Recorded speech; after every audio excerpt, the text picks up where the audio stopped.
आतंकवाद के मुद्दे पे यदि कांग्रेस और यूपीए कहे कि वो मोदी सरकार से बेहतर काम कर रही है, तो इस पे मुझे एक पंक्ति याद आती है, एक शेर याद आता है कि सच जरा सा घटे या बढ़े तो सच सच न रहे, मगर झूठ की तो कोई इंतहा नहीं और लाख चेहरे बदल के आ जाते हैं ये, पर आईना कमबख्त झूठ बोलता ही नहीं। 2008 का 26/11 का हमला होने के बाद भारत के तत्कालीन वायुसेना अध्यक्ष फाली होमी मेजर साहब ने कई वर्षों के बाद ये कहा कि एयरफोर्स सर्जिकल स्ट्राइक के लिए तैयार थी,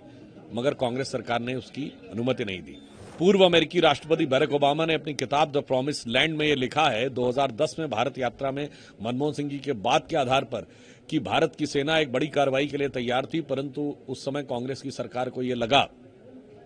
कि इससे भारतीय जनता पार्टी को लाभ न मिल जाए, इसलिए उन्होंने ऐसा नहीं किया। देखिए, तहव्वुर राणा का भारत आना मोदी सरकार की अभूतपूर्व सफलताओं में से एक है, जिसमें 3 पक्षों के ऊपर प्रधानमंत्री श्री नरेंद्र मोदी जी के नेतृत्व में काम हुआ। एक, मजबूत रूप से कानूनी पक्ष और अकाट्य साक्ष्य रखना। दूसरा, कुशल कूटनीतिक दक्षता यानी डिप्लोमेटिक डेक्सटेरिटी। और तीसरा, दृढ़ इच्छा शक्ति। और जहां तक कांग्रेस पार्टी ये आरोप लगाए कि किस सरकार ने क्या किया,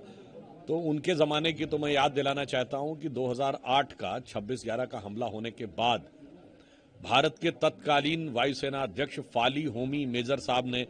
कई वर्षों के बाद ये कहा कि एयरफोर्स सर्जिकल स्ट्राइक के लिए तैयार थी, मगर कांग्रेस सरकार ने उसकी अनुमति नहीं दी। पूर्व अमेरिकी राष्ट्रपति बराक ओबामा ने अपनी किताब द प्रॉमिस लैंड में ये लिखा है 2010 में भारत यात्रा में मनमोहन सिंह जी के बात के आधार पर कि भारत की सेना एक बड़ी कार्रवाई के लिए तैयार थी, परंतु उस समय कांग्रेस की सरकार को यह लगा कि इससे भारतीय जनता पार्टी को लाभ न मिल जाए, इसलिए उन्होंने ऐसा नहीं किया था। और मैं दिग्विजय सिंह जी वरिष्ठ नेता, उन्हें याद दिलाना चाहता हूं, अरे आपकी सरकार ने नवंबर 2008 में 26/11 हमले के केवल 9 महीने बाद जुलाई 2009 में पाकिस्तान के साथ शर्म अल शेख में ज्वाइंट डिक्लेरेशन साइन किया था। यानी और आपने कहा था शांति वार्ता आतंकवाद से प्रभावित नहीं होगी, यानी लोग मारते रहेंगे और हम वहां शांति के गीत गाते रहेंगे। और इतना ही नहीं, दुखद बात यह थी कि उस ज्वाइंट डिक्लेरेशन में बलूचिस्तान उसका हिस्सा था, यानी परोक्ष रूप से भारत सरकार बलूचिस्तान में अपना इन्वॉल्वमेंट मान रही थी। इतना शर्मसार करने वाला जिन लोगों ने एग्रीमेंट किया, वो आकर अगर ये आज बात कहते हैं, तो मुझे लगता है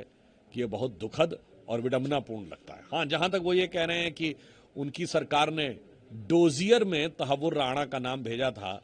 तो मैं कांग्रेस पार्टी को और उनके वरिष्ठ नेता श्री दिग्विजय सिंह जी को बता देना चाहता हूं, जनाब आप क्या बात कर रहे हैं। आज तो पाकिस्तान यूएन को भेजे गए भारत के खिलाफ डोजियर में आपके नेता राहुल गांधी जी का नाम कोट करता है। मुझे लगता है इससे ज्यादा शर्मसार करने वाली बात कांग्रेस पार्टी के लिए नहीं हो सकती है। इसलिए जो कांग्रेस पार्टी कह रही है वो यथार्थ के धरातल पर कितना असत्य है ये साफ हो जाता है। तो उनके इस बयान को मैं एक पंक्ति में कहना चाहूंगा कि आतंकवाद के मुद्दे पे यदि कांग्रेस और यूपीए कहे कि वो मोदी सरकार से बेहतर काम कर रही है, तो इस पे मुझे एक पंक्ति याद आती है, एक शेर याद आता है कि सच जरा सा घटे या बढ़े तो सच सच न रहे, मगर झूठ की तो कोई इंतहा नहीं और लाख चेहरे बदल के आ जाते हैं ये, पर आईना कमबख्त झूठ बोलता ही नहीं।